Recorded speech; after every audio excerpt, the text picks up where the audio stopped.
Allora, buongiorno.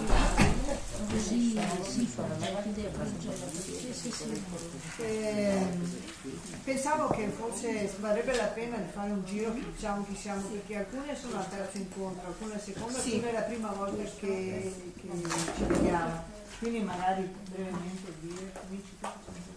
Sì, sono Fatima, le donne in nero di Fano.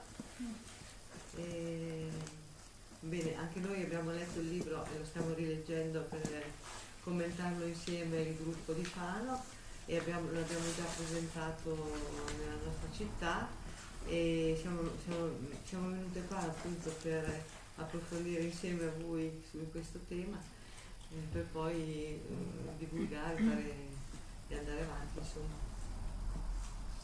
Io sono Miriam, attualmente sono nel gruppo delle donne nere di Bologna e ho fatto una tesi sul Tribunale delle Donne per l'ex Jugoslavia, quindi mi piacerebbe approfondire con voi i temi trattati.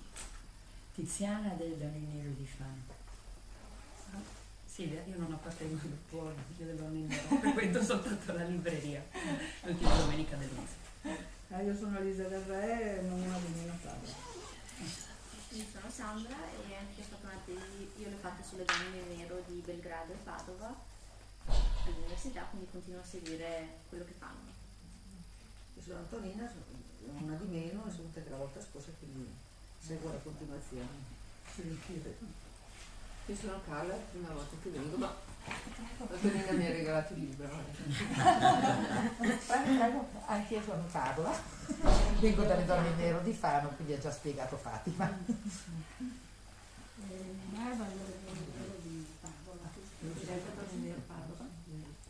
Bruna Giacomini, io lavoro con il forum di genere dell'Università di Padova e sono interessata a queste questioni. Io sono Mara della bottega, sì, delle donne in nero di Fano. Anche la bottega, poi anche dalla bottega originale. Come possiamo? Io sono Alessandra, di una di meno di Padova, però abito abbastanza fuori città, ecco, però quindi vengo saltuariamente ed è il primo incontro su questo tema. Manu di Padova. Laura della libreria, di Santo Veloce. Ciao. Carla di Fano, donne in nero, Mariella, donne in nero di Padova. Laria libreria. Lisa Padova, mi piace dirmi donna in nero, ma se le compagne mi accettano. Sono Fiorella del centro Pandora di Padova e lavoriamo insieme anche con le donne in nero e per me è il secondo incontro e mi piacerebbe approfondire ancora, l'altra volta mi è piaciuto molto. Ecco, volevo anche comunicare, così proprio per informazione, che questo percorso che noi stiamo facendo qui è un percorso che è stato intrapreso, diciamo, dalla rete nazionale delle donne in nero. Sono già stati fatti degli incontri a Torino, a Bologna, a Ravenna, a Schio e ci stiamo lavorando perché vorremmo poi arrivare anche a fare un meeting in cui si riprendessero tutti i temi, si invitassero anche delle persone sia dai Balcani ma non solo che hanno lavorato su queste cose qua per approfondire insieme. Ecco, noi oggi proponiamo di articolare l'incontro, poi se siete d'accordo insomma, poiché appunto abbiamo visto sono persone che vengono anche da contesti, esperienze diverse eccetera, ci pare che sia necessario anche ancora un momento di riflessione anche partendo per chi ha letto le letture che sono state, oltre al libro sono state proposte delle altre letture e quindi se ci sono degli interrogativi, delle riflessioni che qualcuno vuole fare, direi che è una fase importante anche questa. Poi, secondo noi, siccome abbiamo visto, l'altra volta sintetizzo proprio i punti principali che abbiamo visto, no? che si può parlare di un approccio femminista alla giustizia quando si praticano la politica dell'ascolto delle donne, l'etica del prendersi cura delle une e delle altre e dell'assunzione di responsabilità che nasce proprio dall'ascolto e dalla relazione, no? E quindi inoltre quando c'è una compresenza tra la riflessione teorica e l'azione pratica, cioè non ci si riduce solo a un discorso teorico, ma c'è anche un'azione pratica.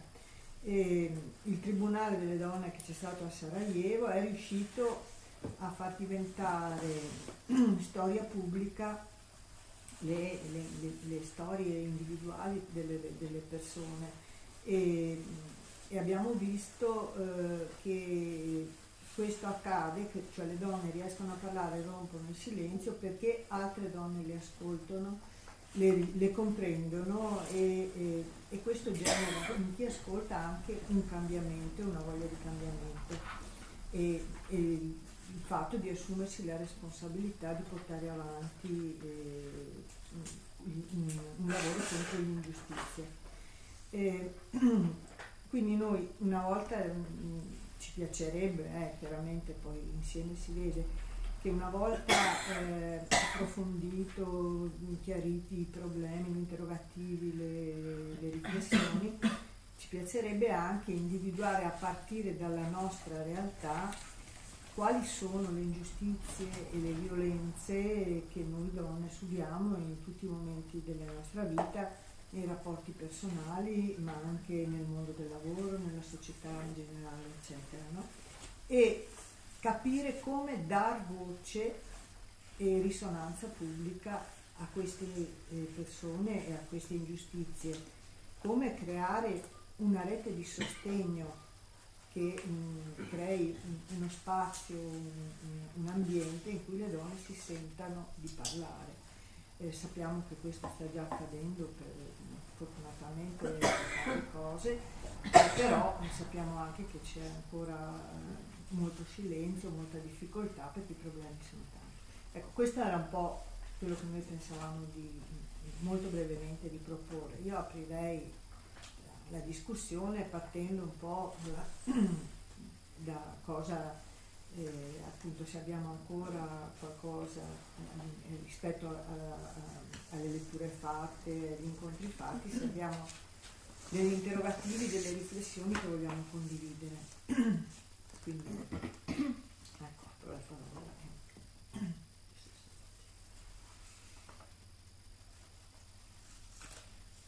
Una curiosità.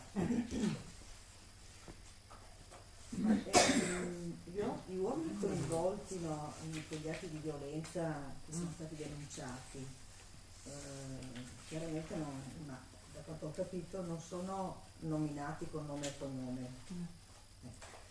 perché comunque lo si fa in un contesto di tribunale regolare, eccetera.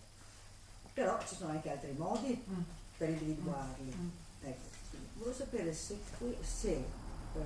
perché ho capito che sono vivi questi, no? Cioè, sono ancora situazioni di violenza, la violenza è anche quella che questi sono rientrati in una normalità di attività. Anche occupano posti di responsabilità. Esatto, no? Quindi a volte non occorre fare nome e cognome, no? Per individuare, cioè, si può arrivare perché anche quello mi sembra una cosa che potrebbe essere importante. Non so, però dal libro non ho capito questo aspetto, cioè è sufficiente che una donna ne parli o è anche importante che si capisca chi ha fatto, non dico che si faccia nome e cognome, perché non serve poi in realtà, però che si arrivi a capire che se uno si assume delle responsabilità, voglio dire, non serve che devi dare il nome e cognome, no, ci arrivi comunque a individuarlo, quindi dare anche la possibilità agli altri di sapere meglio con chi hanno a che fare. Sono tutti individuati, si sa benissimo chi sono. Queste persone li incontrano anche ogni giorno per la strada, non è che siano ignoti, si sa benissimo chi sono. Però la realtà soprattutto della Bosnia e Erzegovina, è una realtà che l'accordo di Dayton ha ratificato la pulizia etnica, quindi adesso c'è una realtà serba, una realtà musulmana, eccetera, e il nazionalismo è rimasto, e chi ha fatto la guerra è al potere, e le persone che sono responsabili delle violenze, tranne quelle macroscopiche che sono state portate al Tribunale dell'Aia, adesso ci sono anche dei processi, adesso sul Tribunale dell'Aia accusa, ci sono dei processi a livello di vari stati, in Serbia, in Bosnia, in Croazia ci sono dei processi, però molto condizionati dalla situazione politica, insomma, no? Sì, io sottolineavo questa cosa perché in fondo cioè, è importante, ma anche no, quello del processo istituzionale, ma è che sia diffusa l'informazione, cioè che si possano, che tutti sappiano in maniera, come dire, esplicita, no? Già questo porta in sé della giustizia. Sì, ma il problema è che il clima è molto pesante, per cui persino delle persone che sono state condannate all'AIA vengono viste come eroi, non come criminali. In Serbia sono tornati, alcuni sono stati accolti trionfalmente, ma anche in Croazia. Quindi. Ma senti, mi sembra di capire che nella tua proposta ci sia non solo il fatto di intervenire comunque in Bosnia e Erzegovina o dovunque nella ex Jugoslavia, perché si penserà un singolo per fare le donne della ex Jugoslavia, ma di trasferire questo metodo qui in Italia. Almeno mi sembra questo. Certo. Allora, io non so bene come siano le cose, ma in Italia esiste un Me Too, che è la rivelazione delle violenze sessuali subite, e c'è anche un We Together di cui non so bene quali siano né le dimensioni né le cose. We Together, noi insieme, che sarebbe come dire più vicino alla proposta che facevi tu, cioè di assistere a queste rivelazioni, a queste confessioni, a questa liberazione, diciamo, del proprio vissuto, con assisterlo insieme e quindi coadiuvare queste cose. Immagino, e questo me lo devi dire tu, questa è la domanda, che la proposta che fai sia legata non solo alla rivelazione, diciamo, del vissuto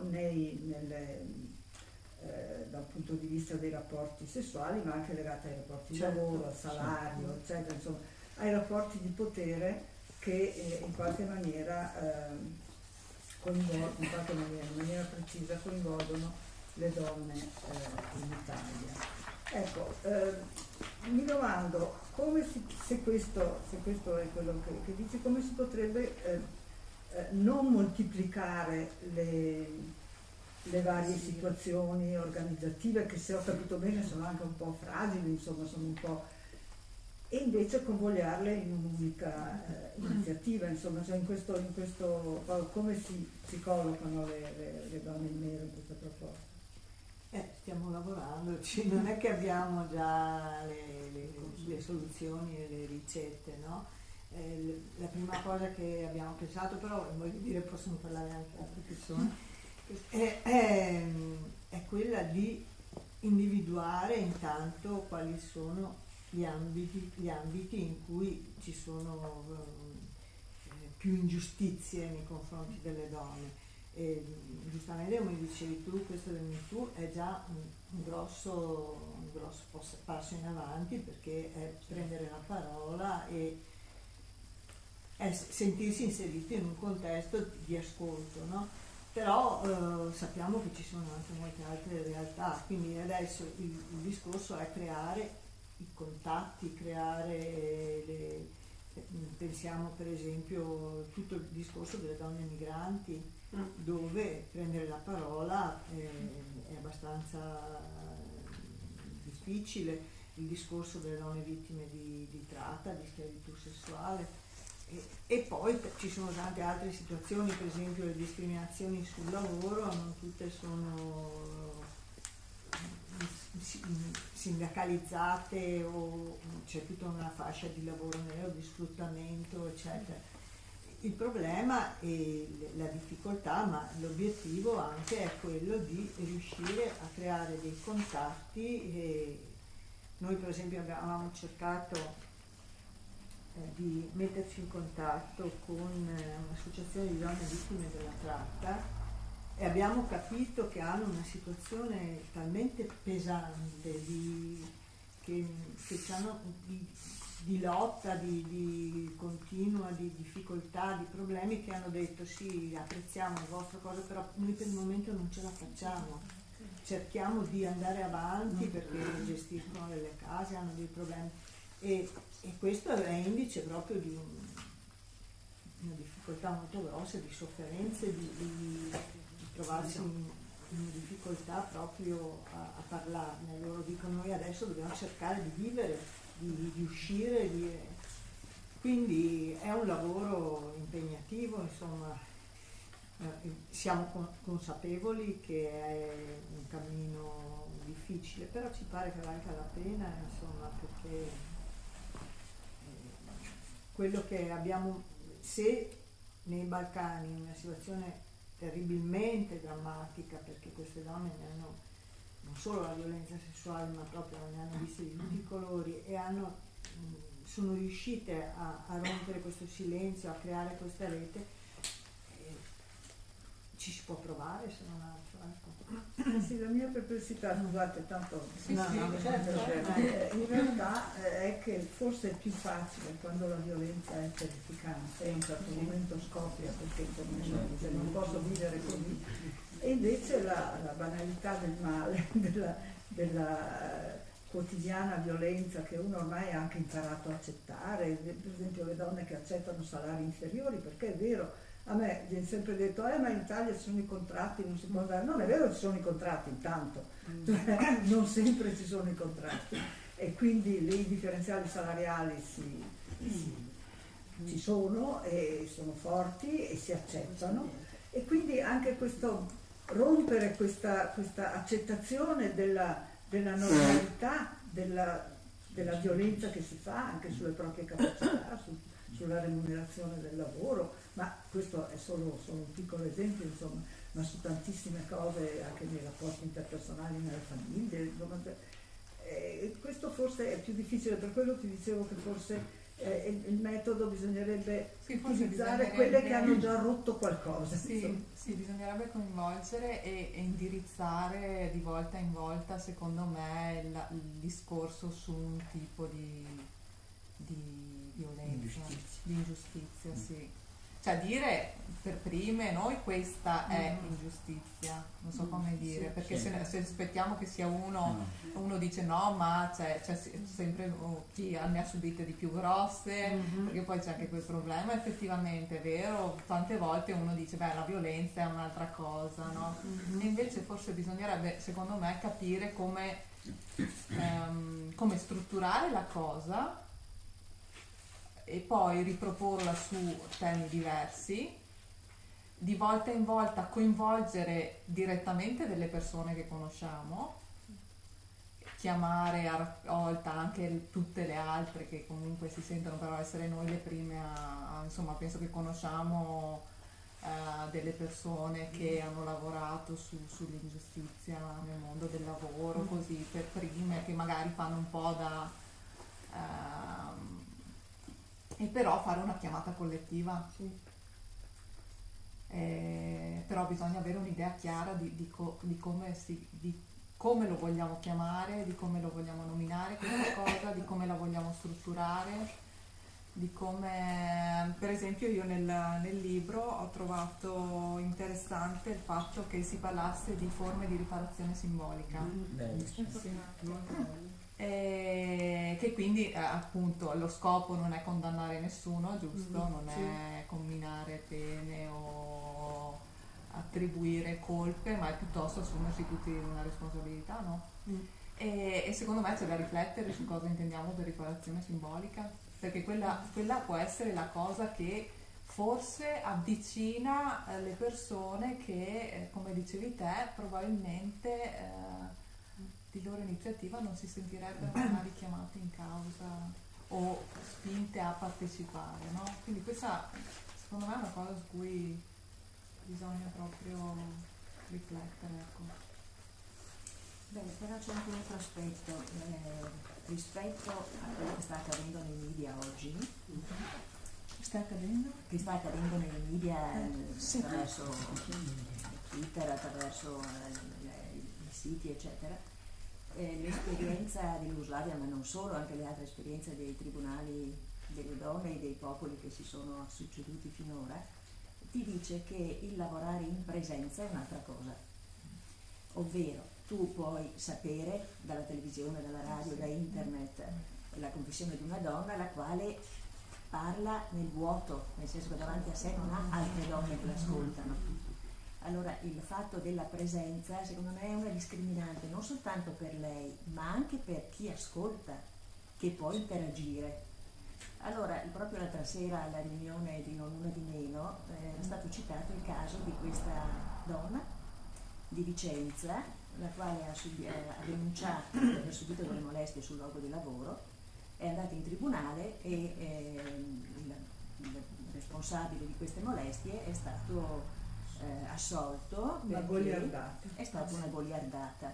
Allora, io ho cercato in tutti i modi di rintracciare il nome di questa donna, non l'ho trovato nei media, ma voglio dire, faccio un esempio, adesso non voglio trovare la soluzione di tutto, faccio un esempio, ma se questa donna avesse il coraggio di parlare di quello che le è successo in un contesto che non è il tribunale dove l'ha già fatto e dove non ha ricevuto giustizia, ma in un contesto diverso, magari assieme ad altre donne che hanno subito lo stesso tipo di ingiustizia o anche un'ingiustizia diversa, allora si crea una circolarità, si crea una rispondenza, si crea la possibilità di non soltanto di denunciare, ma si crea la possibilità anche di lavorare insieme per vedere come affrontare la cosa.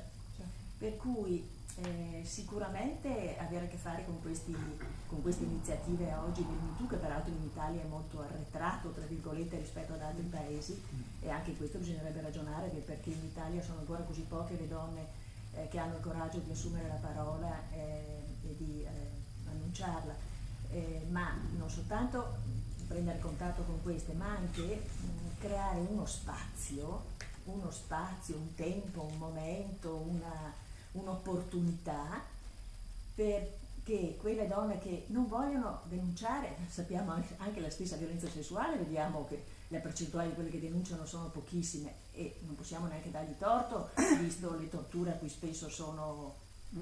spesso sono ridotte, sebbene anche all'interno della magistratura ci siano dei segnali di cambiamento. Proprio qui è stato presentato quel libro di quel magistrato, di quel poliziotto di Vicenza o di Verona? Di Verona, sì. Di Verona, ecco, che raccontava proprio, esatto, che raccontava proprio come nello suo stesso ufficio avesse riservato uno spazio fisico, una stanza in cui quelle donne che avevano subito violenza possono parlare senza limite di tempo. Lui tra l'altro aveva anche un'abnegazione personale altissima. Poi pensiamo a quell'altro magistrato, adesso non mi ricordo come si chiama, che ha scritto questo libro sulla violenza sessuale. Cioè ci sono anche all'interno della magistratura degli spirali, per fortuna, però anche considerato questo, molte donne non vogliono, per i motivi più vari e diversi, insindacabili naturalmente, non vogliono denunciare, non vogliono avere a che fare con la giustizia ordinaria. Però potrebbero forse, perché se c'è un problema di rimozione non è neanche, però potrebbero forse volerne parlare con altre donne per liberarsi di questa angoscia che le attenaglia, per cui e anche quelle che hanno denunciato e sono state ascoltate, magari posso raccontare la loro esperienza. Sì, no, ma dico perché può essere anche non sufficiente per affrontare il fatto che qualcuno sia stato messo in prigione, non so come dire. Certo, sicuramente non gli dà giustizia. Esatto, non gli dà giustizia. Sì, quindi.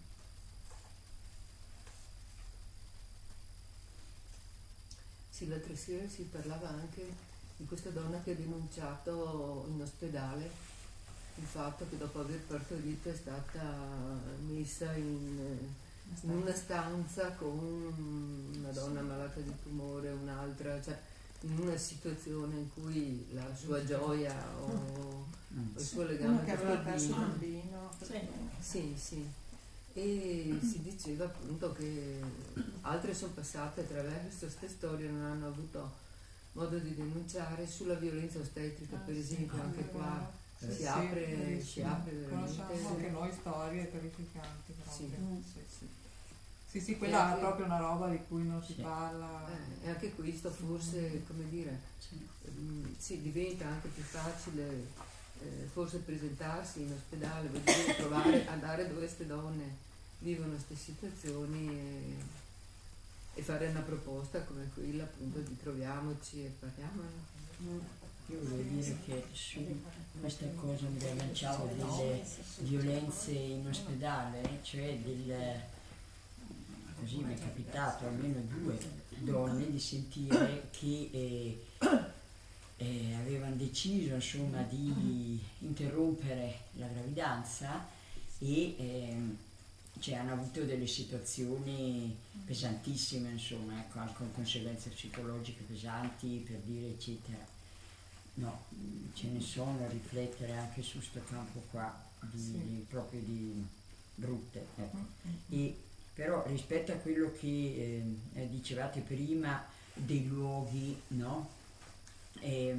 Cioè, io non ho esperienze, cioè, le conosciamo, le ho conosciute, le abbiamo viste, magari a volte sono venute, però le pratiche dei centri antiviolenza, cioè io non le conosco, diciamo, direttamente, però rispetto al discorso che faceva anche lei che sta venendo avanti, il centro antiviolenza veramente è, adesso non con la modalità che magari noi abbiamo in mente, eccetera, però è il luogo in cui immagino è un luogo d'ascolto, almeno dovrebbe essere un luogo d'ascolto, d'accoglienza, quindi potrebbe essere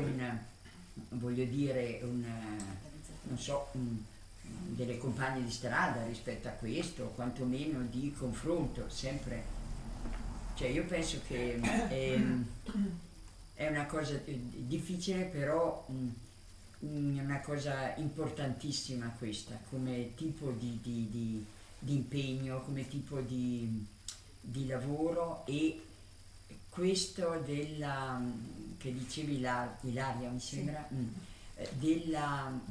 che hai colto nel libro, che è verissimo, del senso della riparazione simbolica, secondo me lì è il punto, perché quello è il punto positivo che ci dà la spinta, che non ricaccia le donne all'essere vittima, cioè quella è una delle cose più potenti, così, con l'altra che secondo me, io non sono mai stata nei Balcani, eccetera, ho sentito i racconti, abbiamo letto, discusso e così via, cioè l'altra cosa che avevi detto te mi pare sempre, no, Marianita, cioè sui processi che se uno ha il coraggio di trasformazione del simbolico, cioè questo, i racconti che faceva Ionia, la donna in nero, per dire, di Ravenna, no? Di quello che quando è andata là a Sarajevo, no? Che aveva visto, per dire, nel filmato, no? Delle donne che poi le ha ritrovate attiviste, cioè di come quello che hanno subito le donne, voglio dire, nei Balcani, insomma, quindi questo che l'essere, aver potuto aver voce, queste donne incredibili, io dico il coraggio delle donne in nero nei Balcani, perché veramente c'è una situazione pesantissima, sempre avuto, e di essere accolti eccetera, e che ha ridato vita, e quello è lo scopo. Per tutte immagino, no? I tipi, adesso mi risulta difficile, non ci ho mai riflettuto, sta cosa è venuta nella rete nostra cioè la sfida è quella di, no, una nuova un punto femminista che appartiene a noi, insomma, del movimento rispetto alla giustizia, no? Adesso si dice già in tanti ambiti, questo è da approfondire, però ritengo che è una cosa importantissima, insomma.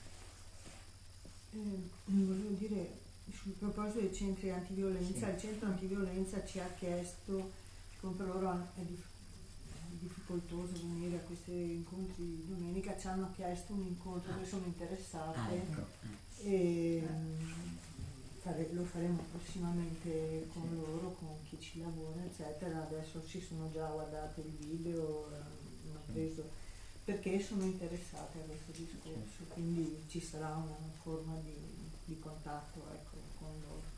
Sul discorso ultimo che hai detto tu, che è uno dei punti fondamentali della trasformazione, il cambiamento, cioè queste donne da vittime adesso sono protagoniste, sono attiviste, sono quelle che lavorano per portare avanti questo discorso contro l'ingiustizia, eccetera.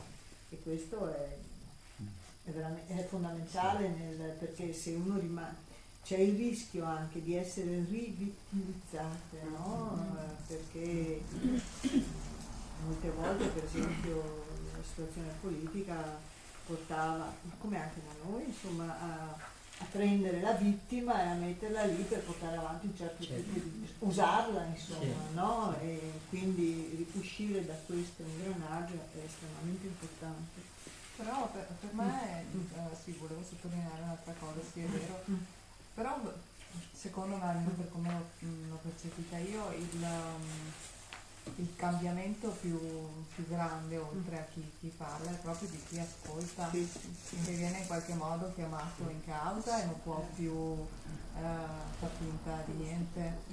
Cioè è quasi un prendere coscienza di chi ascolta, è una forma di autocoscienza collettiva, e quindi non c'è uno che sta in una posizione e gli altri che ascoltano, cioè quasi è chi ascolta che dovrebbe ringraziare chi parla, non so come dire, che è il vero soggetto, che chi ascolta permette all'altro di cambiarlo, perché tutti noi, è vero, siamo consapevoli di chi subisce violenza, eccetera, eccetera, ma avere davanti una persona che ti racconta la sua esperienza è un dono che ti fa. Innanzitutto è una chiamata in causa, una chiamata politica fortissima, cioè non è più una questione personale, no? È proprio una chiamata in campo, ecco, e non si può più, quindi ecco, cambia chi non è più vittima, ma cambia forse ancora di più al punto da dover ringraziare chi parla, in questo secondo me. Io volevo tornare indietro nel tempo, agli anni del femminismo 70 eccetera, quando per esempio il movimento femminista si batteva per il riconoscimento di una legge contro la violenza sulle donne che non fosse più contro la persona, contro la morale, contro la morale, sì, contro la persona, sì, contro la morale. Quindi a quei gruppi, a quelle prime cose per cui partita anche lì dall'ascolto alle donne in situazioni di violenza eccetera, che mi sembra si possa ripartire in questo senso qui, quando appunto i tribunali non più lasciate da sole ma anche i vari gruppi, c'è stata tutta una pratica femminista importante che però non ha fatto allora, ma era già un passo grosso avanti, questo salto che invece è venuto qui. Cioè in qualche modo c'era un atteggiamento, ci sentiamo tutte coinvolte, siamo voi, tutto quello che vogliamo, ma non una responsabilizzazione fino in fondo, ecco. Non questo passaggio, perché i tempi corrono, deve passare, è cresciuto col femminismo, con una pratica, sono cresciute anche delle consapevolezze che probabilmente non avevo, però c'era questo approccio, c'è stata questa cosa. E sto pensando sia alla questione appunto della legge riguardo alla violenza, ma anche perché è venuto fuori, è una cosa che io ormai sento lontana, dicevo ieri anche per altre cose, non ho più l'età, cioè non mi sento coinvolta in prima persona, però tutta la questione dell'aborto per esempio, le violenze fatte allora, e si parlavano e si denunciavano anche di DCA e tornano fuori. Il classico a chi abortiva di metterle dove magari c'è nella stessa stanza con le donne che avevano difficoltà a portare avanti una gravidanza, questa era la regola. e vissuta finché i collettivi femministi degli anni 70-80 sono stati in piedi, per quanto magari non arrivassero a certe consapevolezze a cui è arrivato il femminismo oggi, però questa solidarietà c'era. Poi a un certo punto tutto questo è caduto, io non sento più dire da nessuna parte che esistono dei gruppi, che si sappia. Secondo me le attuali quarantenni, trentenni che si trovano in queste situazioni sono abbandonate a se stesse. A me è venuto in mente, non ci avevo pensato, ma cosa vuol dire essere in gruppo? Allora era così e probabilmente anche oggi. Io forse non lo so io perché non ho più l'età, ma non mi sembra che ci siano queste pratiche, questo nella nostra realtà. Perché? Perché ancora una volta vediamo le vittime più gravi. Ecco, penso anche a noi che tutto il discorso dei migranti, la violenza, altre violenze eccetera, e ho usato l'espressione, mi è piaciuta, la banalità della quotidiana e dell'accettazione. Chi l'ha detta? È vero.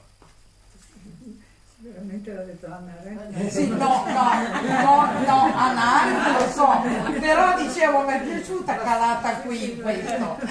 Anna Arendt lo so, ma mi è piaciuta questo.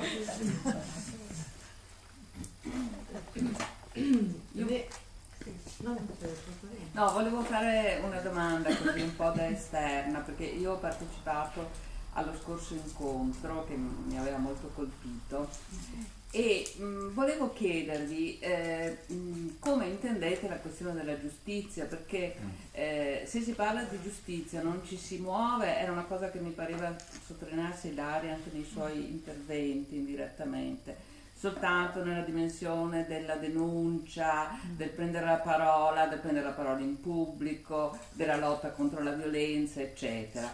Ma la giustizia implica un qualche tipo di pretesa di riconoscimento da parte della comunità e io direi anche da parte degli autori, voglio dire, chiamiamoli tra virgolette colpevoli, di ciò che si è fatto. Quindi, come dire, un passaggio oltre il momento fondamentale appunto della condivisione tra donne, del vissuto, della consapevolezza, anche della sottrazione alla violenza, ma il momento appunto del riconoscimento della giustizia. Accennava prima Ilaria alla questione della riparazione, no? Di un momento di riparazione simbolica o non simbolica, l'elemento del simbolico è fondamentale, in cui non tanto su un piano di restituzione, perché forse è un termine riduttivo, ma si dà ragione a chi ha denunciato, appunto dicevo lo si riconosce. Allora da questo punto di vista volevo capire cosa intendevate per giustizia, per un fare giustizia che non sarà certo la giustizia del diritto penale, no, anche se anche quella, tribunali dell'Aia, insomma, ha la sua parte importante, però un altro tipo di giustizia che è appunto femminista. Dico, lo faccio come domanda, voi che a queste cose avete pensato, io. Ma pensando al discorso della giustizia, mi pare che il risarcimento, la riparazione simbolica possa avvenire proprio perché è una parola pubblica. Non è più, come dire, la denuncia. Vi faccio un esempio anche in cui non c'è la parola pubblica. L'altro giorno sentivo per la radio, hanno fatto una trasmissione sulla bambina abusata dal padre e parlavano a seguito del suicidio del padre, insomma, e parlavano di questi abusi sessuali e il giornalista stupito diceva che sono arrivati decine di messaggi di bambine e bambini che erano stati abusati ma da adulti, cioè di donne di 50, 60, anche 70 anni che parlavano, non so se qualcuno di voi l'ha ascoltato, che parlavano degli abusi che avevano subito da familiari, da padri, zii, fratelli, insomma. E quando il giornalista le ha richiamati per chiedere se potevano testimoniare alla radio, nessuno ha accettato di parlarne. Hanno accettato che il messaggio venisse letto, ma non hanno accettato di parlarne. Perché? Perché, come dire, si sentivano comunque vulnerabili e non dico protetti, ma comunque la sofferenza non era ancora stata superata, rielaborata. A me ha colpito molto questa cosa e ci ho pensato. La riparazione, il risarcimento può avvenire in una situazione di contesto dove tu sai che non sei giudicato, che, come diceva Ilaria, come dire, c'è un ascolto vero e c'è un ascolto circolare, come l'ascolto. La cosa che anche a me aveva colpito nel libro è che queste donne che si sono presentate, e la giurista lo diceva, non ci sono due livelli: il livello della testimonianza e il livello di chi sta, che è del tribunale, quelle che dovrebbero emettere la sentenza simbolica. Sono sullo stesso livello ed è questo che mi piace molto. Cioè, io che sto ascoltando sono al tuo stesso livello, perché sto, come dire, imparando e sto cercando di aiutare te e anche me, perché pensandoci, quando sentivo anche questo del Me Too, che ognuno veniva fuori, fra me e me pensavo, chi di noi potrebbe dire io non ho mai subito una molestia, io non ho mai avuto una forma di violenza nel lavoro, nei rapporti subalterno, superiore e via dicendo. Per cui l'idea di questo tribunale di giustizia, che non è un tribunale vero e proprio, ma che prende una parola pubblica, per cui nomina, e quando c'è una parola pubblica c'è una modificazione, secondo me. Anche l'importanza del movimento del Me Too è perché una donna pubblicamente denuncia e già lì c'è la trasformazione. E mi piacerebbe che si potesse formare una rete, ed è questa forse la sfida, ma già oggi e anche l'altra volta mi era piaciuto perché c'era stata una rete di persone che potesse pensare a una forma qui in Italia per rendere riparazione a questo danno e sofferenza che le donne hanno avuto, ma è circolare, perché non è che mi chiamo fuori e dico solo lei. Una riparazione che però non coinvolge, chiamiamoli così, colpevoli o li però coinvolge? sai, nominarli, hai visto bene che il fatto che tutte le donne che hanno nominato il famoso Weinstein, alla fin fine è stato messo da parte. Tutti sono stati messi da parte. Io credo che in queste cose valga la pena di pensare che l'emersione il problema dell'uso del potere, diciamo, allora sessuale, economico, eccetera, di un sesso sull'altro, che è in fondo strutturale dentro i processi di sviluppo, poi diciamocelo chiaramente, non è una cosa così. Ecco, ma l'emersione di questa, come dire, di questo riconoscimento anche personale di aver subito queste cose può far modificare i rapporti di forza all'interno della società e credo che questo sia la cosa più importante, perché i colpevoli se ne possono trovare 10, ma sappiamo che ce ne sono 100.000 e se questo discorso dei rapporti di potere tra i sessi è un fatto strutturale, i colpevoli sono tutti, cioè che lo sappiano o no, che abbiano fatto degli atti specifici o no, e quindi il discorso di cominciare a dire non sarà più così, perché noi stiamo dicendo che queste cose ci sono successe e non vogliamo più che succedano. Questo secondo me è un processo che è certamente legato a delle modificazioni delle donne nei rapporti della loro vita, dei loro corpi, ma è anche un processo che modifica i rapporti tra i sessi, cioè ci modifichiamo noi perché non accettiamo più una serie di cose che fino adesso in qualche maniera abbiamo accettato, a parte le cose gravissime che denunciamo, cioè quelle che non denunciamo, ecco. Non accettiamo più questo, ma questo modificherà sicuramente i rapporti di forza, cioè Weinstein è un esempio così, secondo me, legato a Hollywood, insomma, legato a queste cose qui. A me non interessano queste forme, mi interessano invece, mi interessa in questa situazione specifica il fatto che i rapporti tra i sessi adesso nel lavoro non saranno più gli stessi. E questa è la cosa importante. Secondo me, Quindi è questo il diventa una parola risarcimento pubblica che- politica, per cui secondo me se dovesse venire fuori avrebbe una grande trasformazione, perché la trasformazione di sé, cioè che uno dice non sono più disposta ad accettare questa cosa, diventa una trasformazione del mondo alla fine.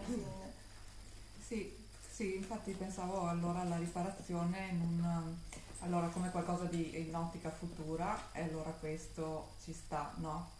Con lo scopo di cambiare i rapporti di forza, no? Che poi si riallaccia un po' a quello che diceva ieri Luisa, dov'è che ci sta la violenza, dove aumenta la disparità tra potere e impotenza, nella misura in cui chi ha subito la violenza diventa più potente, viene meno, sempre meno quel discrimine che genera la violenza, no? E quindi questa è una riparazione con uno sguardo verso il futuro, no?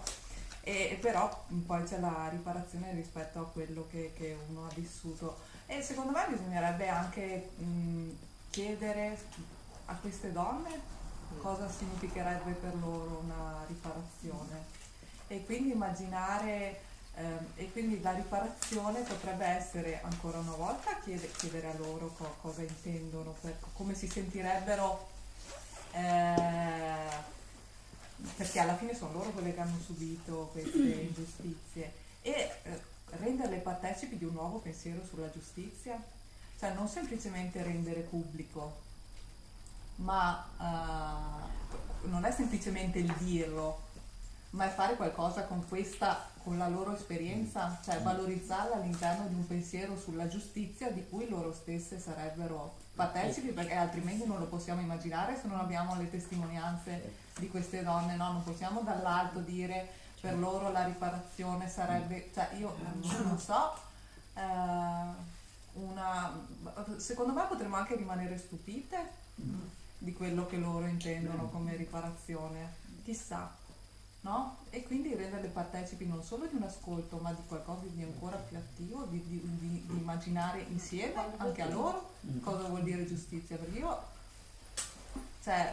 posso immaginare che sia qualcosa di molto diverso da quello che noi immaginiamo quando parliamo di legalità, e insomma questo è la fase che lo sappiamo, però ecco, renderle partecipi attive di una creazione di un nuovo pensiero a partire dall'esperienza personale di ciascuna, ecco.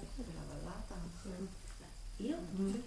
Allora, vorrei spostare un po' l'argomento, è sempre questo l'argomento, però la consapevolezza forse è diversa, e mi riallaccio alle tue parole su potere e impotenza.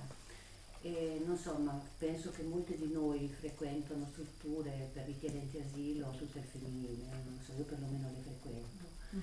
E le frequento, e devo dire che l'impatto è molto molto forte, perché tu arrivi, sono ragazze che arrivano soprattutto dalla Nigeria, sono ragazze che si ritrovano per caso in questi luoghi irraggiungibili, per cui devi fare 2 o 3 volte lo stesso percorso per capire qual è la casa che le ha ospitate, anche se sono con una cooperativa. E poi cominci ad andare, diventi amica delle educatrici e cominci a comprendere il contesto dove vivono. Allora ci sono sempre delle ragazze più ben disposte ad accoglierti, a raccontarsi, a chiederti anche dei piccoli piaceri, a spostarsi con te. Poi vai, le ragazze cambiano, se ne sono già andate oppure non si trovano più. E poi ci sono tutti questi bambini e bambine che nascono perché comunque sono state vittime di violenza, di abusi, di stupro, e quindi ti ritrovi anche in una quotidianità per cui dici: guarda, abbiamo una piccola che è appena nata, Carla ci puoi aiutare, la vai e porti il passeggino piuttosto che la carrozzina, piuttosto che... Allora io mi chiedo, siccome poi l'età si sta abbassando perché le ho frequentate tanto e l'età media era 21-22 anni, Adesso l'età media, loro dicono di essere maggiorenni, ma non lo sono, perché tu le vedi chiaramente che sono delle piccole. E proprio l'altra settimana ho partecipato a un incontro sulla tratta proprio delle bambine nigeriane e mi diceva la giornalista che è arrivata per questo incontro che praticamente l'età è 12-13 anni adesso. E ne avevo fatto un altro perché sono anche volontaria di emergency sulla via, proprio sul tratto di Castel del Turno, la via Domiziana e quella la zona, di come agivano loro agivano soprattutto come prevenzione delle malattie, perché poi lì c'è un debito da pagare, c'è tutta una storia lunghissima. Allora io rispetto a questo fatto che comunque le donne, diciamo, di un mondo occidentale stanno prendendo coscienza di quello che sta accadendo nel mondo del lavoro, di quello che sta accadendo, degli abusi subiti, di quello che sta accadendo. Però mi rendo conto che di queste ragazze solo 2 mi hanno parlato di quello che hanno subito e ne hanno parlato anche in una scuola e io ho visto la faccia di queste ragazzine stravolte veramente, ho detto a un certo punto cerchiamo di moderare anche le parole, anche nella traduzione, perché mi sembra che sono veramente troppo forti, perché non riuscivano a capire come era possibile 2 mogli, una trattata malissimo, una stuprata, una incatenata, cioè veramente qualcosa di anche molto doloroso, molto forte. Allora ho detto sì, c'è un mondo che comunque sta prendendo coscienza e consapevolezza e come diceva non so la signora, che però comunque non si racconta, e mi è tornata in mente anche l'esperienza delle donne partigiane che non si sono raccontate per anni perché non volevano raccontare quello che era stato il dolore, l'abuso, quello che avevano subito. Allora è complesso lavorare, bisogna lavorare su molti piani, nel senso che probabilmente noi siamo anche pronti a raccontarci, a dire ed ad ascoltare. Io ho capito che devo molto ascoltare se seguo, perché non posso seguire tutti i percorsi, sento che questo è quello che mi è più affine. Allora lì c'è bisogno di ascoltare molto e anche di osservare oltre che di ascoltare, perché penso alle tante associazioni che girano intorno a questi centri. Allora non so, si fanno questi laboratori, a me i laboratori mi hanno sempre, però le signore mi si sono offese, le signore di questi laboratori, perché dico, ma noi non possiamo partire dall'idea di fare il quadretto, l'Italia, fai la maschera, che è molto legato al nostro territorio, al nostro pensiero di donne che siamo vissute qua, punto. Allora quando sono andata solo che mi sono messa a sedere così e guardavo, allora stavano tutte dentro il cammino, una laccava le unghie, l'altra faceva le treccine, ho detto ma allora andiamo su con le ragazze che fanno le parrucchiere, che dicono magari loro gli imparano a stirare i capelli e l'altra gli impara a fare le treccine. Quindi anche nelle pratiche bisogna, capito, prima di capire come instaurare un rapporto di fiducia. Io un rapporto di fiducia con una mamma l'ho instaurato molto perché lei aveva bisogno dei passaggi, aveva bisogno di portare la piccolina all'asilo, allora la andavo a prendere, poi andavo a prendere la piccolina. Allora nella quotidianità dice di lei mi posso fidare, le posso anche raccontare questo piccolo particolare in più, capito? Ecco, questa è la mia esperienza, non so se può essere utile a questo dibattito, ma questo mi sento di dire.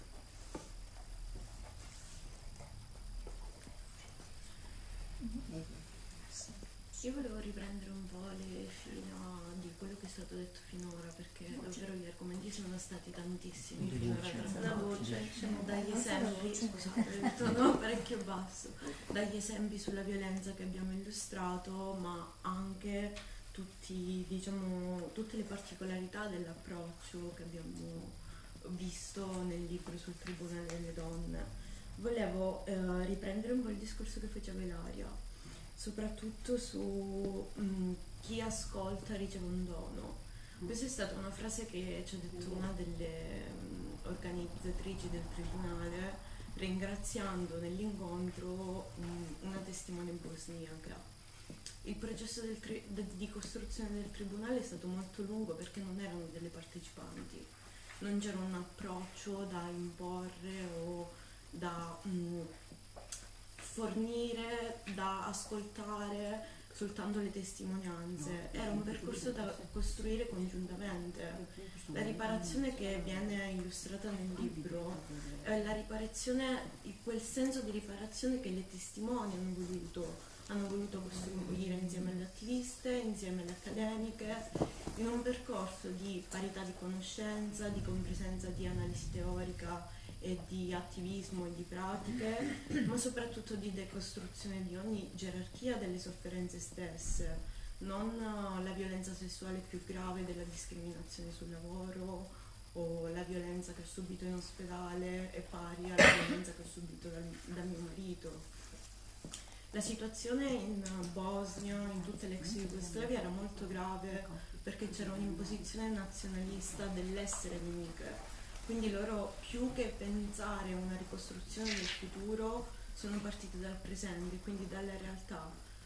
Hanno decostruito il preconcetto di essere nemiche, ripartendo quindi è un approccio di riparazione femminista, perché loro ripartono dal ritessere le relazioni tra donne, dove non era possibile, perché ricordiamo, e questo è un passo molto significativo, che la bosniaca non poteva parlare con la serba, il vicino di casa serbo non poteva parlare col vicino di casa croato. Questa netta etnicizzazione del territorio sancita poi da Dayton è andata avanti e va tuttora avanti, per cui forse più che parlare di riparazione in ottica futura si parla del presente per poi ricostruire il futuro. È una cosa molto più complessa, molto più articolata, e in questo la valorizzazione della loro esperienza non è l'obiettivo, ma è, come dire, una premessa per agire. E quindi sì, questo è un processo di cambiamento che parte proprio dall'esperienza delle testimoni che hanno voluto raccontarsi. Una nota molto particolare delle testimonianze, che credo avete visto nel filmato e nel libro, che non ci sono i dettagli della violenza, proprio come dicevi, forse a volte i termini sono così forti. Loro hanno lavorato proprio costruendo da zero un albero della testimonianza, proprio per cercare di capire quali parole utilizzare, come andare avanti, come parlare pubblicamente della violenza, perché a volte i dettagli fanno soffrire ancora di più, ripercuotere la propria storia, con la crudeltà dei dettagli è forse troppo forte da presentare e ricade anche in una forma ulteriore di vittimismo, non di cambiamento, di ripensamento, di rielaborazione del trauma. Quindi sì, non è soltanto una restituzione, una forma di parlare soltanto in pubblico. In questo caso è stato un processo di ricostruzione, prima di tutto delle relazioni comuni tra donne, ma soprattutto di una storia comune, una storia che in questo periodo storico rompe il silenzio. È un senso di giustizia che è volta a rompere il silenzio per poter abituarsi nella quotidianità a parlare della violenza che è vista nella sua forma strutturale. Quindi ci sono tante sfaccettature di cui parlare, non è soltanto quale senso di riparazione diamo, ma forse ancora prima che cos'è per noi la violenza, cosa ne abbiamo subito, quando abbiamo noi stesse la forza di parlare di quello che subiamo nel giorno e che vediamo nelle altre, e quando riusciremo ad ascoltare, quindi quali relazioni personali, relazioni collettive, relazioni sociali possiamo portare avanti dal nostro piccolo per procedere in un percorso, non dico dall'oggi al domani così grande e importante, ma quali piccoli passi possiamo fare oggi per giungere a nuove relazioni con donne che potrebbero avere non tanto bisogno, necessità di essere ascoltate. Quindi credo che partire da noi stessi nelle proprie relazioni potrebbe essere una cosa molto importante. Per quanto riguarda, vi dico un po' anche, stiamo facendo questo diciamo tentativo di iniziare su tutta la scala nazionale a reinvestire nelle relazioni tra le donne anche a Bologna. Abbiamo avuto appunto, come vi dicevo, Stasha Zajovic con Sejada, che era una testimone delle madri di Srebrenica, e lei diceva proprio quando noi non avevamo più nessuna certezza, lì abbiamo avuto la forza di riunirci e di lottare tutte insieme. È bastato un piccolo input di lotta, di cambiamento, per unirci in tante, per vedere cosa avevamo in comune e per ripensare a noi stesse e a quello che potevamo cambiare per le generazioni future. Quindi sì, il momento forte di violenza terrificante, come si diceva, che magari è stato ha fornito molta più forza di reazione immediata, ma poi il processo di cambiamento e di condivisione delle proprie storie personali con altre donne per trovare una forma di lotta comune, quello credo che potremmo portarlo avanti anche in Italia.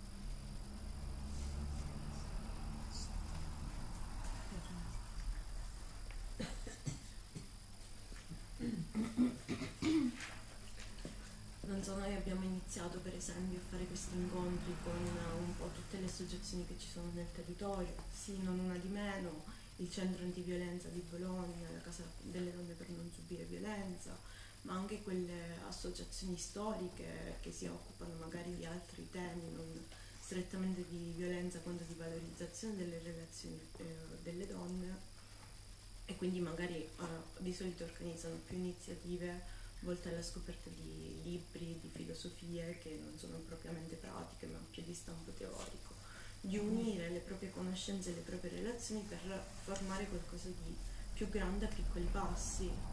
Secondo me bisogna stare attenti perché rischia di essere molto dispersiva sta cosa, mi pare che l'intenzione sia di fare qualcosa di diverso, no? Che semplicemente incontrarsi e tessere relazioni perché sennò quella è già una cosa che un pochino cerchiamo di fare sempre, no? Quello di avere delle relazioni con le realtà e rischieremo di trovarci a parlare anche di altro, non so, sembrava che l'intenzione delle donne in nero fosse qualcosa di diverso, e allo stesso tempo non è che vogliamo creare qua un altro centro antiviolenza, ecco, e nemmeno di converso trovarci con le associazioni a parlare di relazioni di donne, perché è un'altra cosa quella che vogliamo fare, mi sembra, no? Io parlavo prima di riparazione perché nell'ottica di immaginare qualcosa di diverso bisogna comunque tener conto di questo, perché se è di giustizia femminista che vogliamo parlare non possiamo prescindere. E parlavo di futuro ovviamente perché si parla sempre di qualcosa di politicamente reale che deve avere anche una visione di quello che si vuole realizzare, insomma, ma non parlo di un futuro lontano, ma di quello che ti muove ad agire e a fare queste cose qua, ecco. Quindi secondo me dobbiamo prima di tutto avere chiaro in mente quello che vorremmo fare e delimitare un po' il campo, ecco, non aprirlo troppo le relazioni, se no diventa proprio una cosa che un po' dispersiva, ecco, che perde un po' il focus. Sì, ma io parlavo dell'esempio di Bologna perché è quella realtà che conosco, Certo, che sto vivendo, sì. forse magari un po' differente. Sì, no, penso che fosse differente quello che proponevano le donne in nero, ecco, non so se che fosse sì qualcosa di diverso, che fosse proprio legato al tema della giustizia, ecco, che non semplicemente alle relazioni che possono nascere tra donne che subiscono violenza e donne che ascoltano le donne che hanno subito violenza, o semplicemente donne che lavorano con le donne, e che ci fosse al contrario fatto un passo in avanti rispetto a questo. Marianita?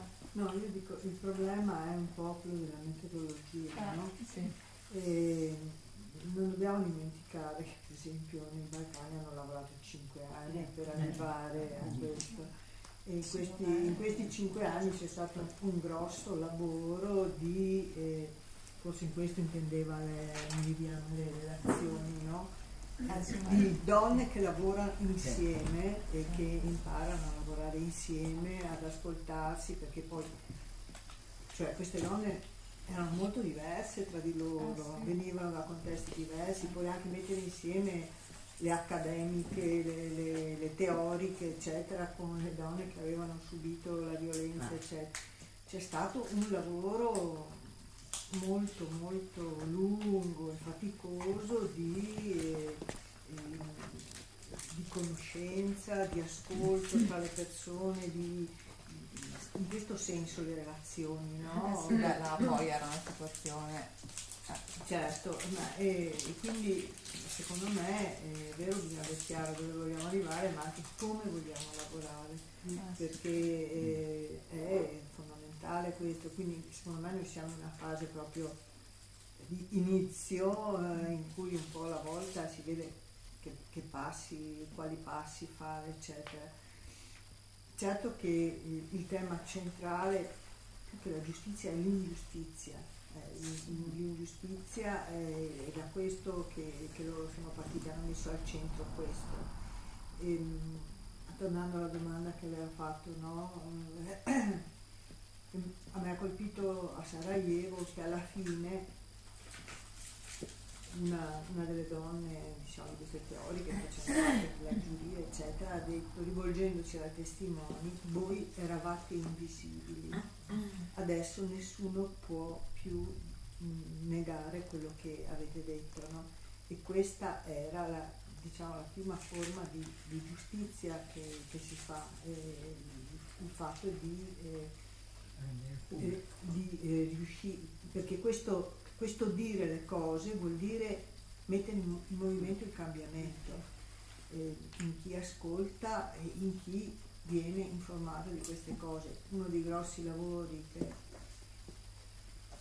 che si stanno facendo, che si sta cercando di fare adesso, è quello, questo archivio di giustizia, cioè di raccolta di tutto questo che è stato detto, eccetera, perché sia conosciuto, perché sia a disposizione, perché è questo quello che può cambiare le cose. Perché la narrazione che viene fatta è tutt'altra e nasconde tutta questa realtà, no? E penso che anche qui, mutata la situazione, però è fondamentale questo, perché guardiamo come i media raccontano la violenza da noi, l'ingiustizia sulle donne, eccetera. C'è bisogno di un'altra narrazione che esca da quei circuiti che magari conosciamo dove c'è, ma che raggiunga le altre persone, perché è vero che adesso c'è Me Too, tutte queste cose qui, però c'è un mare di gente che non sa niente di tutto questo. C'è una cosa che mi crea qualche difficoltà, ma forse sono io che non capisco bene, e c'è un po' un atteggiamento. Nella lettura del libro intanto mi dava un fastidio terribile questa storia delle accademiche e poi quelle che avevano subito violenza. Le accademiche invece loro vivono bene, non c'è problema, guardano il mondo. Ecco, è un po' questa storia di noi e loro. Cioè, noi prendiamo un'iniziativa e andiamo a cercare quelle che hanno subito violenza, ce la facciamo raccontare. Scusate, sto veramente volgarizzando una cosa, però c'è un po' anche questo nella mia idea che la violenza è il metodo della vita quotidiana nello sviluppo capitalistico, se volete mettiamola così dal punto di vista marxista.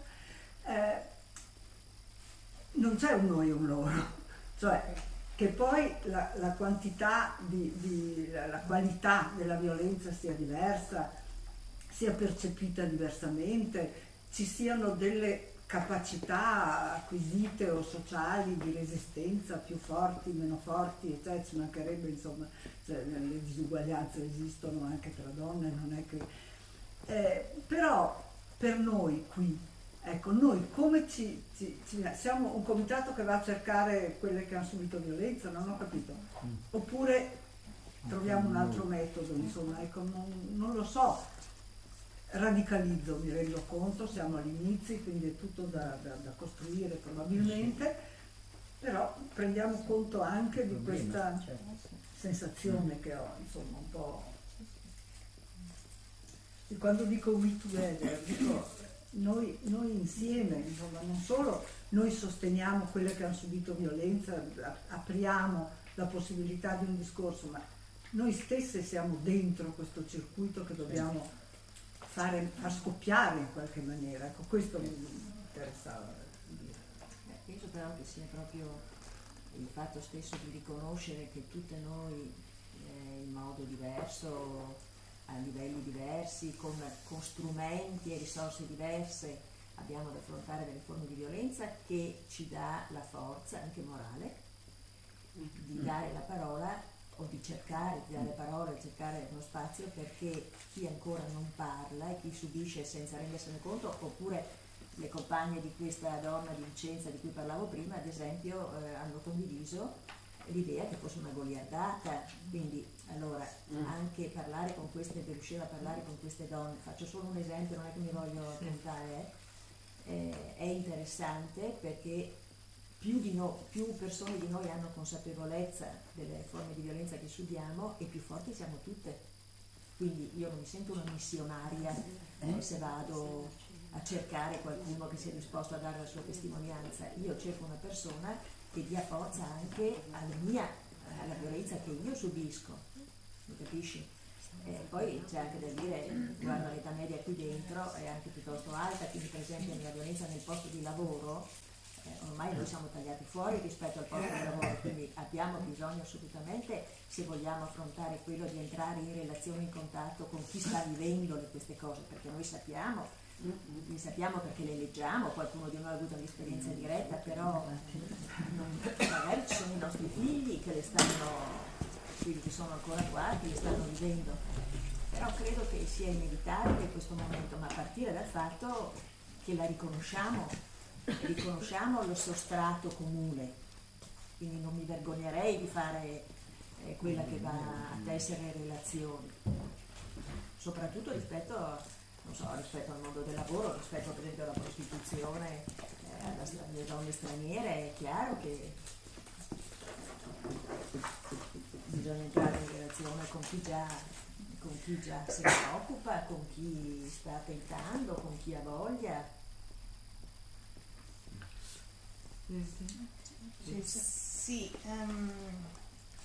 mi suggestionano questi ultimi interventi, quindi volevo ricordarmi e ricordarci a tutte che noi veniamo, forse perché appunto la nostra età, da storie di più o meno percorsi femministi, femminili, politici, di settarismo, di divisione.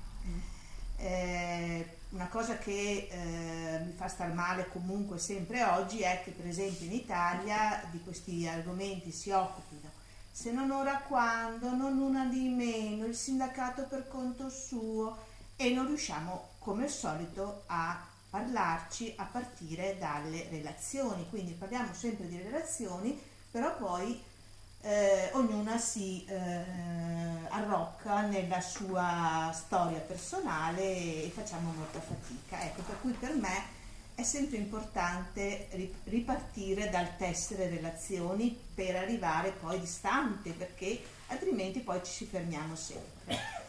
Io ho il mio percorso, negli ultimi anni sto lavorando nel sindacato con gli immigrati e dentro il sindacato c'è il coordinamento donne che non si misura col fuori. Il sindacato, voi sapete, che poi dopo non partecipa all'elaborazione femminile. Abbiamo una segretaria che si fa chiamare segretario e quindi il percorso, ragazze, è ancora lungo, nel senso che se vogliamo parlare di c'è una grossa fetta di movimento delle donne che vive le violenze nel mondo del lavoro, se le gestisce a casa sua, ha anche delle vittorie, insomma, il mobbing nel posto di lavoro, ci sono,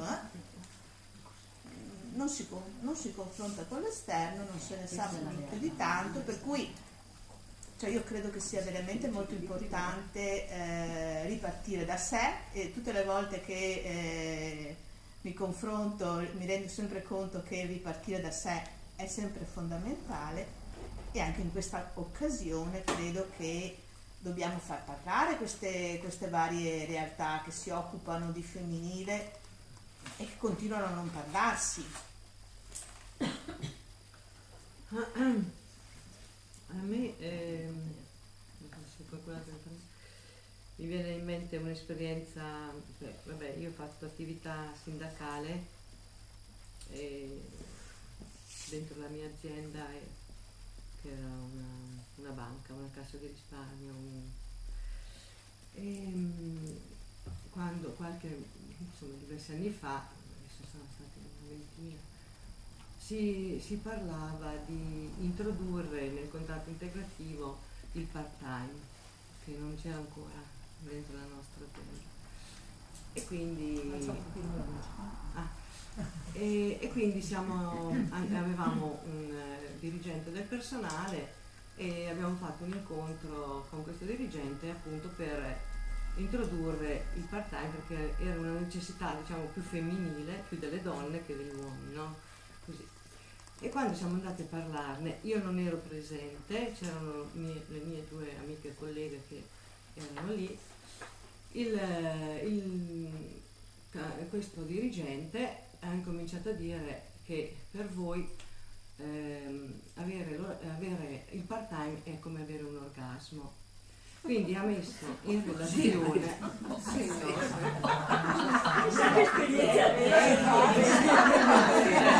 ha introdotto, adesso il termine non me lo ricordo più bene, però la questione era stata posta in questi termini.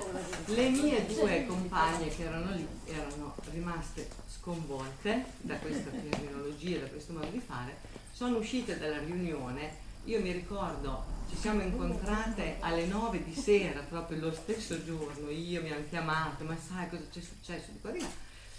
E quindi noi abbiamo deciso di scrivere un volantino, e avevamo fatto questo volantino e dove noi avevamo riportato anche le frasi che questo dirigente aveva detto.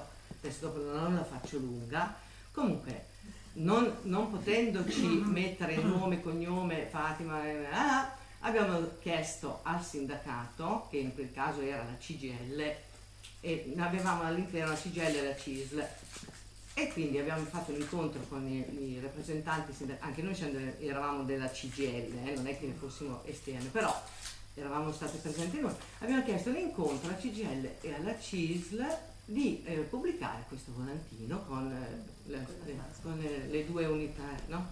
Le sigle sindacali.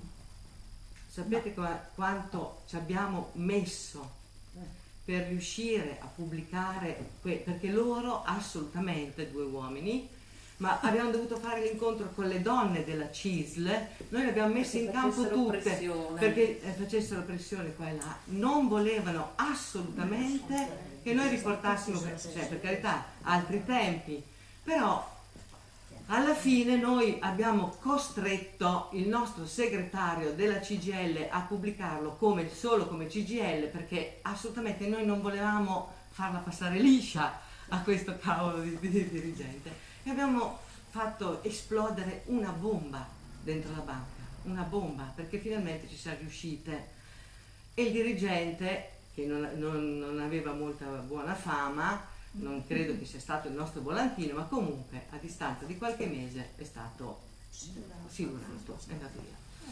Quindi quello che io metto in evidenza è vero che quando ti tocca personalmente, anche io ho avuto una cosa personale, fai sempre più difficoltà a metterlo in evidenza, però è il rapporto col maschile, che con l'altro sesso, che va diciamo analizzato anche dentro di sé, perché il fatto di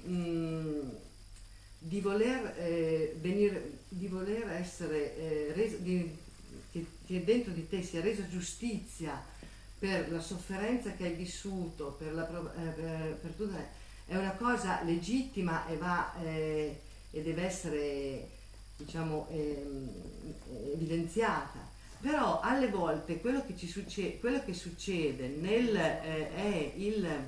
è anche il rapporto che noi abbiamo col maschile, nel senso con l'altro sesso, che alle volte per complicità,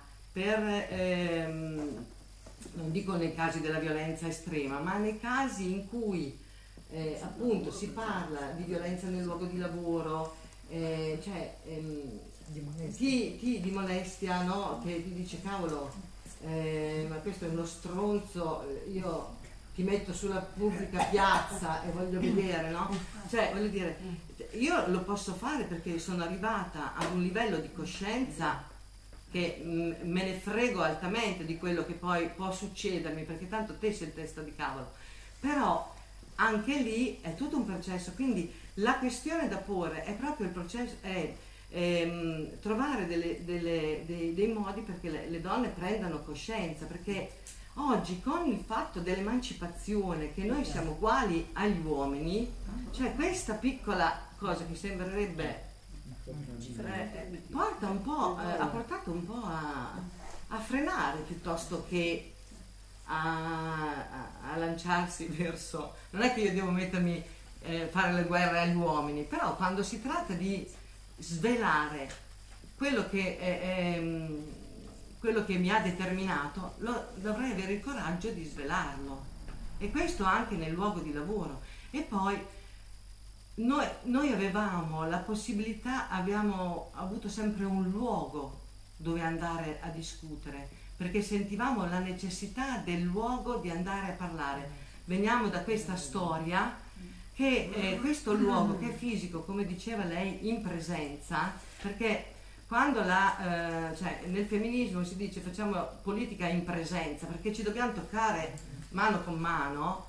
Se questa l'abbiamo un po' persa, perché è tutto sul web, tutto con quelle frasi, cioè noi che invece nella presenza tu ti metti in gioco e devi sentirla la necessità di questa presenza, cosa che oggi è poco sentita, perché io sono uscita dal lavoro esattamente 10 mesi fa, va bene? E continuo comunque, siccome è un luogo di lavoro dove io ho vissuto la mia identità e anche la mia politica, che non è solo, cioè ho sempre frequentato i gruppi femministi, per carità, però dentro il luogo di lavoro io c'ero e la portavo come me la sentivo, e ho visto che stanno succedendo di quelle cose, no? Che tutti si parlano su WhatsApp.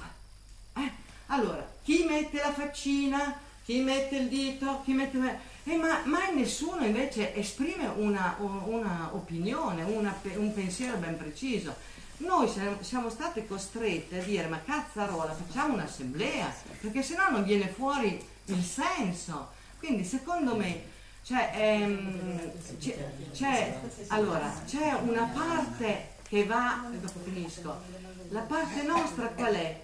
È che noi dobbiamo effettivamente, questo del Tribunale delle Donne, no? Come ci sono state tante altre esperienze, è un'esperienza che va diffusa, perché ha determinato tutta una serie di confronti e di parole che ci possono aiutare anche noi che abbiamo una storia già abbastanza cosciente.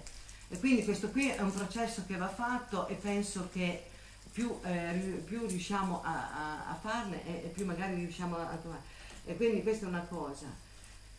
Però l'altra è anche che deve partire da chi si trova nei luoghi di lavoro, trovare la forma per avvicinare le altre. E non so se si avvicina solo con WhatsApp, questa è una domanda, perché effettivamente si è persa la presenza, che è determinante per me. Ritornare sulla fisicità, cosa che è la mia preoccupazione, perché io la vedo nei miei figli, no? Vedo questi qua, cacchio, dico ma questi non sanno, gli chiedi ma perché Riccardo non c'è con te, che te sei partito con Riccardo e Riccardo non c'è? Ah, ma perché Riccardo è andato là, dopo io non l'ho più visto, ma cavolo, ma non ti sei informato per dove è andato a finire questo Riccardo, no? Per dire, quando erano più piccoli, perché era tutto un disperdersi, non sentono più la vicinanza dell'altro, non lo so come dirlo. Sono molto preoccupata che questa tecnologia fa diventare così passivi nella presenza umana che io è il mio cruccio e la mia ansia, ve lo dico tranquillo. E la rivedo però proiettata anche nella politica, cioè nella non presenza. E la molestia è definita dal fatto che quando una donna dice no, quella è molestia. Quando invece una donna l'accetta, non è molestia, qualsiasi cosa venga fatta.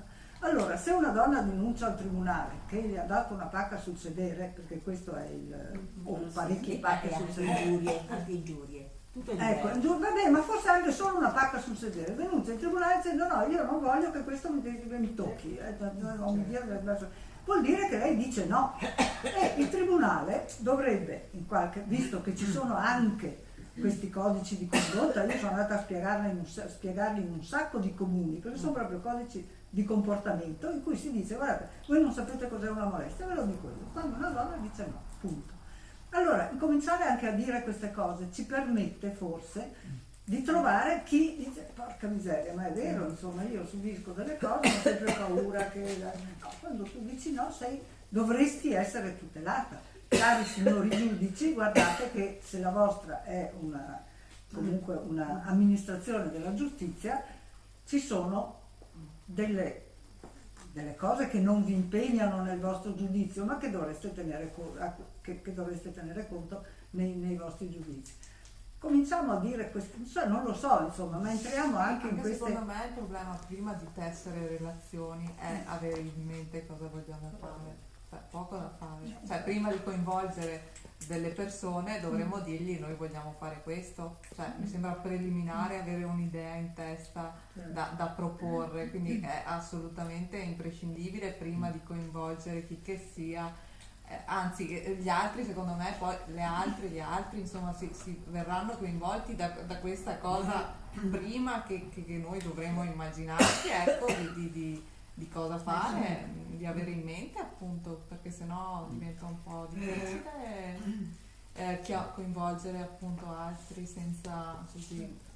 Non so Ilaria, mi pare che un po' di parole chiave, diciamo così, di argomenti, di tematiche ne siano anche uscite in questi nostri incontri. Sì, no, io intendo proprio cosa fa. Forse dobbiamo definire magari un po', e mi pare anche che ci sia forse chiaro, non so se io che capisco, che ci sia la voglia di arrivare a un progetto di bene comune. Io penso di bene comune. Sì, cioè il fatto di riuscire a venire fuori con, come dire, la parola di fondo è contro l'ingiustizia, no? Però se è solo un contro e basta, a me non la rivendicazione e basta mi pare che non sia sufficiente. Cioè bisogna che ci sia una proposta in positivo. La proposta in positivo io la vedo nel discorso dell'ascolto, la circolarità, da prendere la parola pubblica da entrambe le parti, il lavoro che ha fatto il Tribunale di giustizia delle donne di Belgrado, come altri tribunali, perché ho visto ce ne sono stati in Cambogia, in Guatemala, in Giappone, in Sudafrica, sono stati tanti gli esempi e tutti comunque con delle modalità simili. E addirittura quelli giapponesi è riuscito anche a una grande modificazione della realtà, perché le donne di conforto sono state finalmente, dopo 70 anni, risarcite della sofferenza, dell'ingiustizia che avevano subito, per cui cercare di individuare per un progetto in positivo, perché io lo vedo come un progetto in positivo, questo, un bene comune per il mondo, non solo per me, cioè una trasformazione per me che possa andare bene anche per trasformare il mondo. in questo senso lo individuerei, e anche cercare di continuare nella riflessione per anche coinvolgendo altri soggetti, altre donne, per creare una rete intanto cittadina, sarebbe importante, e in dialogo con le altre realtà, perché qui ci sono realtà di altre città, e l'altra volta c'erano anche le donne di Femminile Plurale di Vicenza che erano intervenute, insomma ci sono varie realtà, e continuare questo dialogo insieme per riuscire a trovare, io vedrei la nostra base, questo tribunale, questa esperienza che è già stata fatta, per poterla un po' riportare qui con modalità un po' diverse, ma il metodo mi sembra quello giusto, quello che stiamo intraprendendo. Non so se sono io che ho capito male. Io volevo dire questo, che non vorrei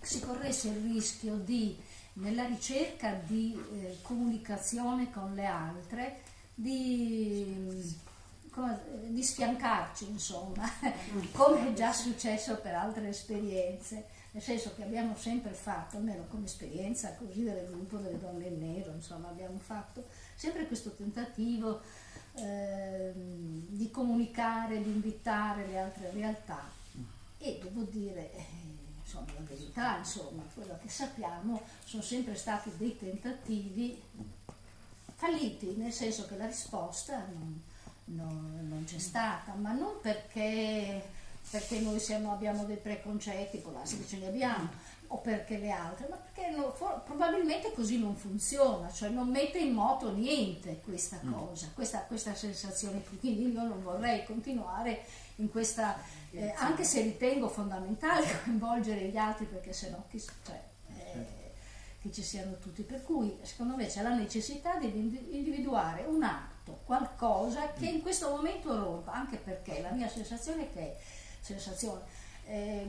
in questo momento ci sia veramente, è come se fosse all'ordine del giorno questo problema, nel senso che tutti ne parlano, tutti prendono parola, e venire fuori sul discorso proprio della giustizia, perché sentivo il dibattito anche dell'altra mattina a lettura dei quotidiani giallobeschi che discutono, che dicono appunto la giustizia non è solo quella penale del processo in cui la donna è sottoposta ad interrogatorio e deve esibire delle prove, ecco.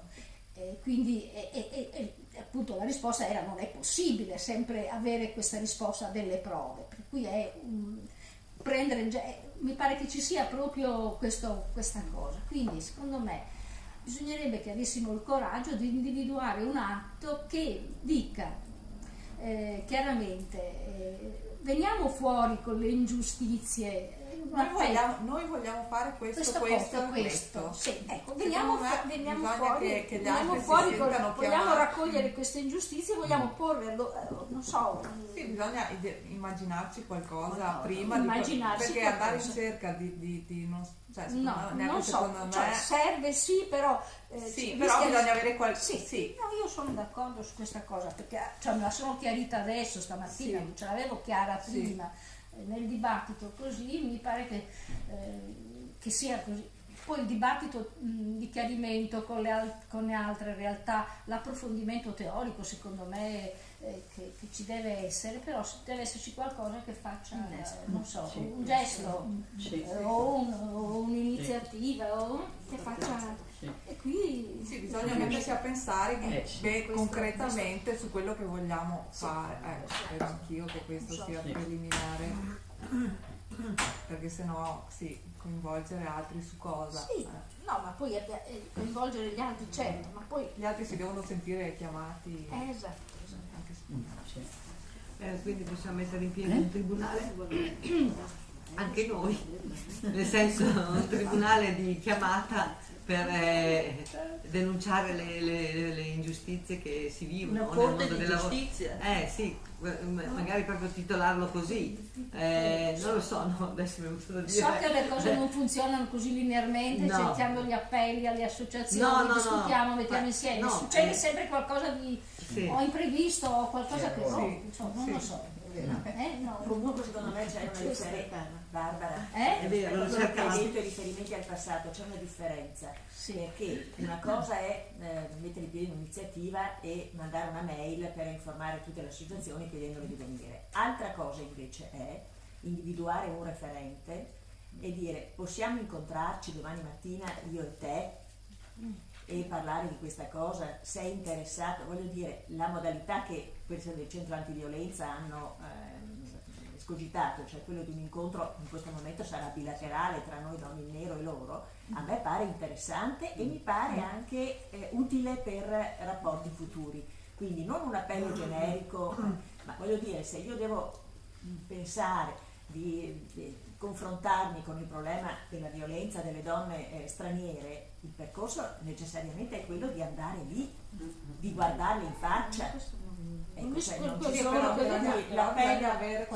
Sono d'accordo che bisogna chiarirci le idee, però io non metterei assolutamente in secondo piano la ricerca di una relazione già adesso con chi queste cose le vive sulla sua pelle e magari ha già cominciato a sperimentare delle cose. Però deve essere proprio, ti dico, non l'appello generico, non bastano i comunicati che può fare la Marianita, che sono sempre utilissimi, ma che No, io sono d'accordo su questo suo intervento perché insomma in un contesto generale di violenza, come diceva prima Adisa, le situazioni, appunto, gli ambiti sono diversi, le modalità sono le diverse e le problematiche rispetto alla presa di parola sono diverse. Un conto è l'ambito del lavoro, un conto è l'ambito della violenza domestica, insomma quelle del centro antiviolenza ci dicono che bisogna essere molto cauti nella denuncia, nel dare visibilità, e l'ambito delle violenze di guerra ovviamente, e poi tutta la differenza tra passato e presente, cioè un conto è denunciare ciò che è stato, nel caso appunto di Weinstein, appunto abbiamo avuto Asia Argento che, voglio dire, arrivata in una posizione apicale in cui se lo può permettere, ha parlato di una cosa che riguardava 30 anni prima e che era chiusa per lei. Un conto è rispetto alle situazioni, le violenze che sono in atto, in cui queste donne sono direttamente coinvolte e quindi non è facile appunto la presa di parola, la denuncia, per cui un sondaggio di questo tipo, avere contatti con associazioni, gruppi che si occupano delle tematiche, degli ambiti, dei contesti specifici della violenza sarebbe un modo di partire, naturalmente presentando queste istanze che sono emerse, ma non una proposta già formata, perché no, però avere un'idea di quello. Sì, senz'altro un'idea di che cosa. Sì, certo, non è un'idea, che però possa non un venire progetto insieme, operativo, capito? Perché sì, era una bozza. Sì, come diceva lei, anche una parola, insomma qualcosa che faccia capire qual è la direzione, non operativamente facciamo questo, però qualcosa da dire vogliamo fare, vorremmo. Perché sì, non è ancora così chiaro. No, ma infatti no.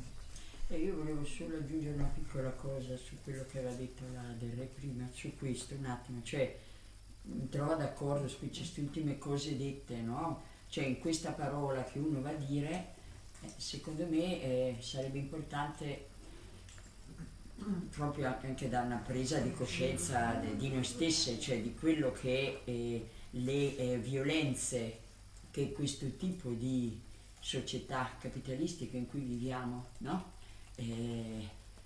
Ci portano a vivere, proprio per non separare noi e loro, che mi sta molto a cuore, cioè questa parola che noi andiamo a dire, a portare, adesso anch'io schematizzo e cito, non è che ci ho pensato prima, però mi sollecita, possa esprimere il nostro, noi, cioè il senso che è ora di una rottura in questo tipo di società capitalistica che ci annega. Con tutto quello non c'è bisogno di farla lunga, però il nostro di vissuto stratificato in questo tipo di società, una presa di posizione netta, precisa, no? Radicale da questo punto di vista, se no non si arriva da nessuna parte. È ora di rompere gli schemi e basta.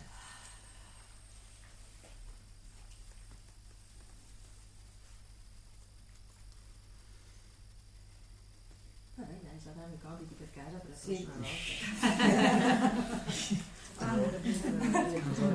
Brava, sì, allora direi il Tribunale di Giustizia a lavorare su questa. Sì, allora direi che la prossima ha volta ispirato anche esatto. questi incontri. Sì, allora il 25 febbraio, l'ultima domenica di febbraio, il 25. Sì, abbiamo lasciato libero per questo, per proseguire. E quindi io direi che di continuare a riflettere appunto sulla forma e anche sulle relazioni, allora se riusciamo a coinvolgere anche qualcun altro, facciamo entrambe le cose e vediamo per la prossima volta se abbiamo delle idee nuove. Ci può essere prima del 25 febbraio l'incontro con centri di violenza? Abbiamo l'appuntamento il 26. Non possiamo fare più avanti? Volete che spostiamo Gli esponenti di questo potrebbero partecipare a qualcuno delle donne migranti,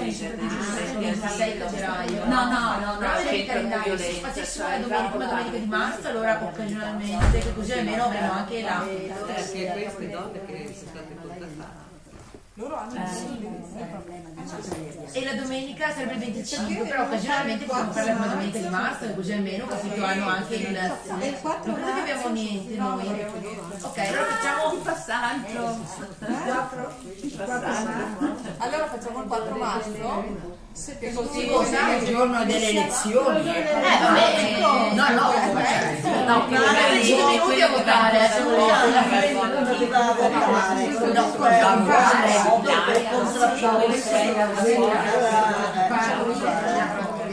Si provano, tutto il mondo allora i video sono tanti. Non so se voi non parlate anche il 4 marzo. Ma sono il 4 o sono i giorni? No, non lo so, 4 marzo. No, è il discorso che non puoi fare il spostamento, però in realtà era il 25 e invece siamo insieme. Allora lo spostiamo. Sono 3 giorni, dici vabbè, e certo che cosa?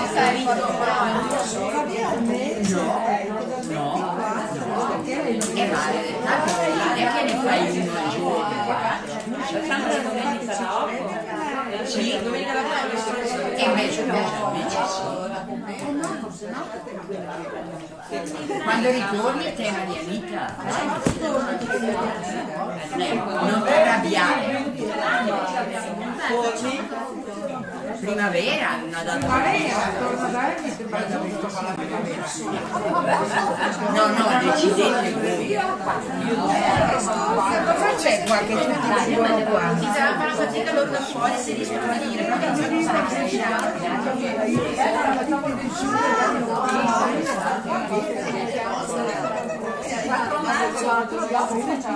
no, era perché era bella l'idea anche di avere anche il rap. Sai che ora da andare per Monero? Ma potete fare facciamo dire il 26 per me, se quello che il 26 ci vediamo al 25 decidiamo l'incontro con le donne. Potete anticipare l'incontro? Ma non si può. No, se si fa l'incontro il 26, quindi com'è il 25, forse l'incontro col centro potete farlo qualche giorno prima, è più facile da capire. Non credo che sia così facile, sai. No, non è facile perché loro hanno messo questo incontro nei corsi di aggiornamento che fanno per tutte le persone, le operatrici che ci sono. E c'hanno dato questa non è che cambia no, e se loro venissero il 25, qualcuna di loro? Ma le avevamo invitate anche allora ascolta, Ilaria, non è così facile, non è che cambia molto. No, infatti secondo me bisogna tenere senza probabilità che se abbiamo probabilità che tutti riescono a venire mantenendo il 25, teniamo il 25. Era bello fare i 4, ma poi ci sarà del 2 e è complicato. Possiamo anche dire